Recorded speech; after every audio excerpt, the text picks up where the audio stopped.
ஞானம் தரும் கல்வி தரும் ஒரு நாளும் தளர்வறியா மனம் தரும் தெய்வ வடிவும் தரும் நெஞ்சில் வஞ்சமில்லா இனம் தரும் நல்லன எல்லாம் தரும் அன்பர் என்பவர்க்கே கனம் தரும் பூங்குழலாள் அபிராமி கடைக்கண்களே அபிராமி கடைக்கண்களே.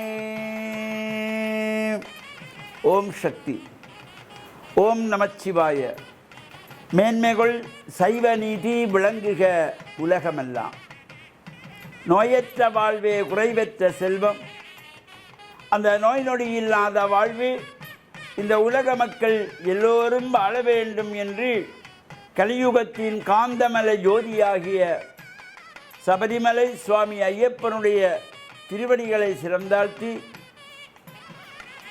முப்பெருந்தேவியருடைய பரிபூர்ணமான திருவருள் எல்லோருக்கும் கிடைக்க வேண்டும் என்று பிரார்த்தித்து டான் தமிழொலி ஓம் தொலைக்காட்சி நேயர்கள் அனைவருக்கும் சர்வதேச இந்து மத குறிப்பீடம் அகில இலங்கை சபரிமலை ஸ்ரீ சாஸ்தாபுரத்தின் சார்பில் இனிய வணக்கங்களும் நல்லாசிகளும்.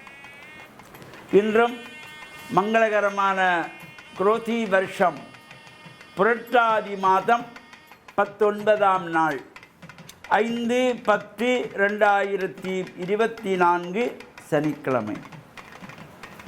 இன்று மலர்ந்திருக்கின்ற இன்றைய பொழுதும் நம் எல்லோருடைய வாழ்விலும் எல்லா விதமான சிறப்புகளும் வெற்றிகளும் கிடைக்க வேண்டும் என்று பிரார்த்தித்து இன்று மந்தவாரம் என்று போற்றுகின்ற சனிக்கிழமை, இந்த புரட்டாதி மாதத்தினுடைய 3வது சனிக்கிழமை. அத்தோடு அன்னை பராசக்தியை வேண்டி வழிபாடு செய்கின்ற நவராத்திரி விரதத்திலே இன்று திருதியை திதி துர்க்கை அம்பாளுடைய வழிபாட்டு இன்றோடு இந்த துர்க்கையுடைய வழிபாடு நிறைவு பெற்று நாளைய தினம் லக்ஷ்மி வழிபாடு ஆரம்பம். நாளை சதுர்த்தியிலே மகாலட்சுமி வழிபாடு ஆரம்பம். இன்று இந்த புரட்டாதி மாதத்து சனிக்கிழமை. நாம் இந்த சனிக்கிழமைகளிலே சனீஸ்வர பகவானை எள்ளெண்ணெய் தீபங்கள் ஏற்றி வழிபாடு செய்து பிரார்த்தனைகள் செய்து எள்ளு சாதம் நிவேதனம் வைத்து காக்கைக்கு உணவாக கொடுக்கின்ற பொழுதிலும் எல்லா விதமான ஜாதக ரீதியான தோஷங்கள் எல்லாம் விலகிவிடும் என்ற நம்பிக்கையிலே செய்யப்படுவது. இப்போ பொதுவாக நாம் இந்த ஜாதகத்திலே ஜென்மத்து சனியாக இருக்கலாம், அல்லது அர்த்தாஷ்டமத்து சனி இருக்கலாம், 7 நாட்டு சனி தோஷம் இருக்கலாம். இவ்வாறு தோஷங்கள் எல்லாம் இருக்கப்படுகின்ற பொழுது இந்த எள்ளெண்ணெய் தீபங்கள் ஏற்றினால் அல்லது சனீஸ்வரனுக்கு விரதம் இருந்தால் காக்கைக்கு எள்ளிச்சாதம் வைத்தால் இந்த தோஷம் நீங்கிவிடுமா? இந்த தோஷம் நீங்குவது என்பதல்ல, அவருடைய தாக்கங்கள் சற்று குறைவாக இருக்கக்கூடியது. சற்று தாக்கங்கள் குறைவாக இருக்குமே தவிர தோஷம் நீங்குவது என்பது அல்ல. நாங்கள் இந்த பிரார்த்தனைகள் செய்கின்ற போது மனம் மகிழ்ந்து சனி பகவான் உடைய பார்வை, பொதுவாக இந்த சனி பகவான் தான் இருக்கும் ராசியில் இருந்து கொண்டு 3ஆம் பார்வை, 7ஆம் பார்வை, 10ஆம் பார்வை பார்க்கின்றவர்.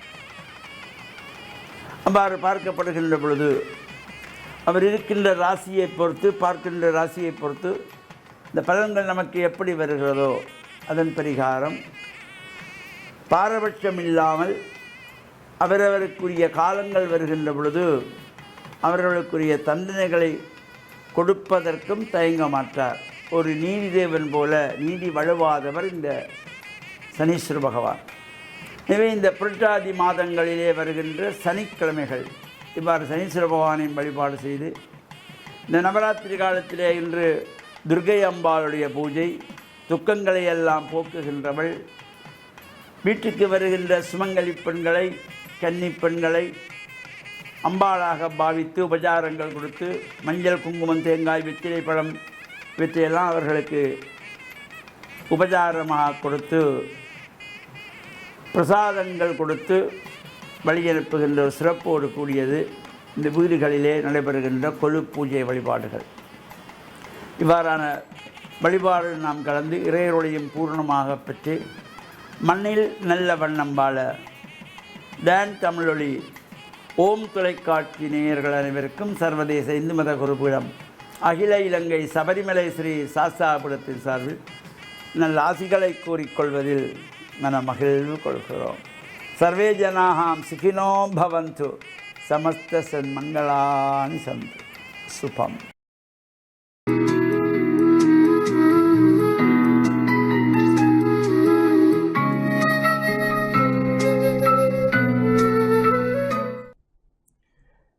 இறையேசுவில் என் அன்பு நெஞ்சங்களே, கிறிஸ்தவ நற்சிந்தனை வேளையில் உங்களை சந்திப்பதில் பெருமகிழ்வு கொள்கின்றேன்.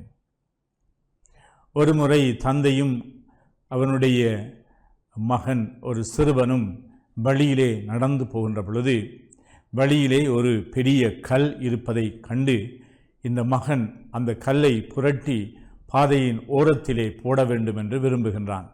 அந்த கல்லை அவனால் அசைக்க முடியவில்லை.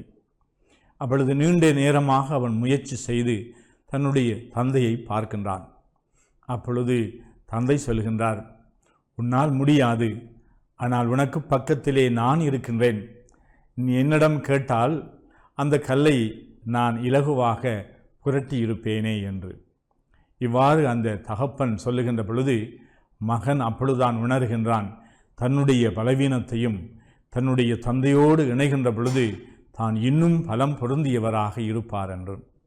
இவ்வாறு தான் இயேசு எங்களோடு எப்பொழுதும் இருக்கின்றார்.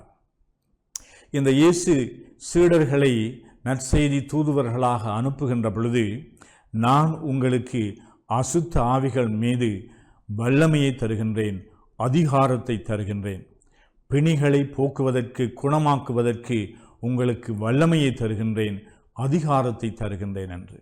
இந்த வல்லமையை ஆண்டவர் இயேசு தம்முடைய சீடர்களுக்கு கொடுக்கின்றார். நீங்கள் சொல்லுகின்ற பொழுது உங்களுக்கு தேவைக்கு அதிகமாக பணத்தையோ அல்லது எந்த செல்வங்களையோ நீங்கள் தேட வேண்டிய அவசியமில்லை. உங்களுக்கு எது போதுமோ அதை மட்டும் வைத்திருங்கள்.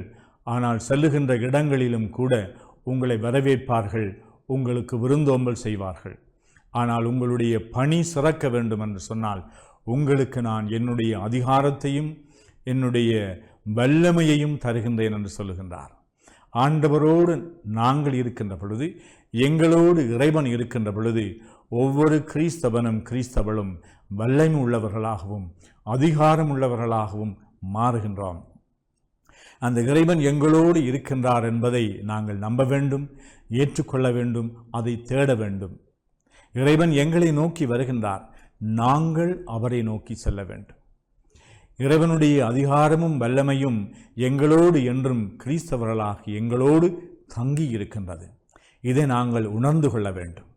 எவ்வாறு அந்த சிறுவன் தான் தனித்து அந்த கல்லை புரட்டி ஒதுக்குப்புறமாக போட முடியாமல் இருக்கின்ற அந்த இயலாமையை உணர்கின்ற பொழுது அவனுக்கு அருகாமையிலே இன்னும் வல்லமை உள்ளவராக பலமுள்ளவராக அவருடைய தந்தை இருப்பது போல இறைவன் எங்களுடைய வல்லமையும் அதிகாரமுமாக இருக்கின்றார். ஆகையினாலே நாங்கள் செய்கின்ற எல்லா செயல்களிலும் இறைவனுடைய துணையை நாடுவதற்கு கற்றுக்கொள்ள வேண்டும். எங்களால் இயலாததை அந்த இறைவனோடு இணைந்து செய்கின்ற பொழுது நாங்கள் பெரும் ஆற்றல் உள்ளவர்களாகவும் பெரும் அதிகாரம் உள்ளவர்களாகவும் வல்லமை உள்ளவர்களாகவும் மாறுவோம். ஏனென்றால் எங்களுடைய பணி இறைவனுடைய பணி. ஆண்டவருக்காக செய்கின்றோம், ஆண்டவருடைய புகழுக்காக செய்கின்றோம், ஆண்டவருடைய இந்த இறை ஆட்சி பரவ வேண்டும் என்று செய்கின்றோம். அந்த நல்ல உயரிய நோக்கத்தோடு செய்கின்ற பொழுது இறைவன் எங்களோடு துணை நிற்பார், எங்களுக்கு வெற்றியை அளிப்பார். எங்களுடைய வாழ்க்கையிலே நாங்கள் எதிர்கொள்ளுகின்ற இந்த இடர்களை எல்லாம் தாண்டி செல்வதற்கு இறைவன் எங்களுக்கு என்றுமே பலமாக இருப்பாராக. ஆமென்.